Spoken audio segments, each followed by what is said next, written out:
បាទគីសូខ្ញុំបាទសាស្ត្រាចារ្យជំនួយវិជ្ជបណ្ឌិតសេងសុមេតឯកទេសជំងឺថ្លើមក្រពះពោះវៀនថ្ងៃនេះខ្ញុំមានកិត្តិយសដ៏ខ្ពង់ខ្ពស់សូមចែករំលែកអំពីបទពិសោធន៍សុខភាពដែលពាក់ព័ន្ធជាមួយនឹងថ្លើមក្នុងឱកាសនៃទិវាថ្លើមពិភពលោកឆ្នាំ2025ថ្លើមគឺជាសរីរាង្គមួយដែលមានតួនាទីយ៉ាងសំខាន់ក្នុងការទ្រទ្រង់ជីវិតដែលយើងអាចនិយាយបានថាថ្លើមមួយជីវិតមួយវិញទៀតការវិវត្តនៃជំងឺថ្លើមទាំងឡាយតែងតែមានសភាពស្ងប់ស្ងាត់និងមិនមានរោគសញ្ញាអ្វីដែលប្រកបវិជ្ជាធ្វើឲ្យអ្នកជំងឺ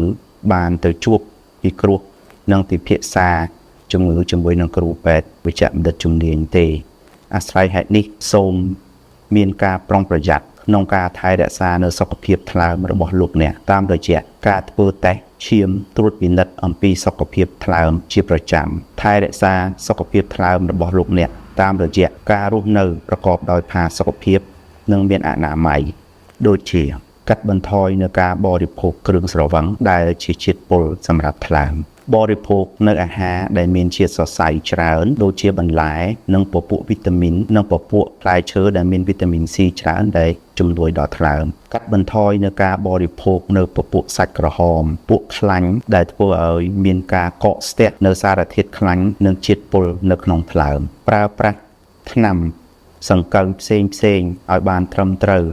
តាមវិជ្ជបញ្ជារបស់គ្រូពេទ្យជំនាញ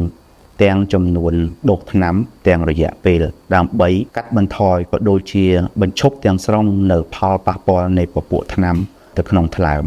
ហាត់ប្រាណឲ្យបានទៀងទាត់ថែរក្សាសុខភាពរបស់លោកអ្នកនិងកាត់បន្ថយនៅ stress ដែលជាជាតិពុលសម្រាប់ថ្លើម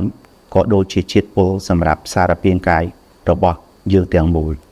ជាចុងក្រោយក្នុងនាមជាវិជ្ជបណ្ឌិតជំនាញឯកទេសខាងជំងឺថ្លើមក្រពះពោះវៀនខ្ញុំបាទសូមគោរពជូនពរឲ្យអស់លោកស្រីសាស្ត្រាចារ្យវិជ្ជបណ្ឌិតប្រជាជនទូទៅក៏ដូចជាប្រជាជននៅក្នុងពិភពលោកសូមមានសុខភាពថ្លើមល្អនិងមានអាយុយឺនយូរបាទសូមអរគុណ Mega We Care